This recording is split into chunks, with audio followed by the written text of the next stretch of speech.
मैं रिंग के बाजू हूँ। हाँ हाँ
बाउट नंबर 41 का रिजल्ट कुछ ही समय बाद हमारे पास आएगा।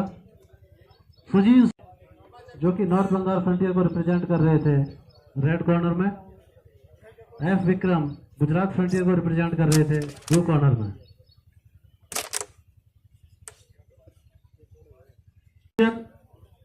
4-1 से red is the winner. North Bengal Frontier के सुजीत सुरेश विनर है और इस जीत के साथ ही वो अगले दौर में प्रवेश करते हुए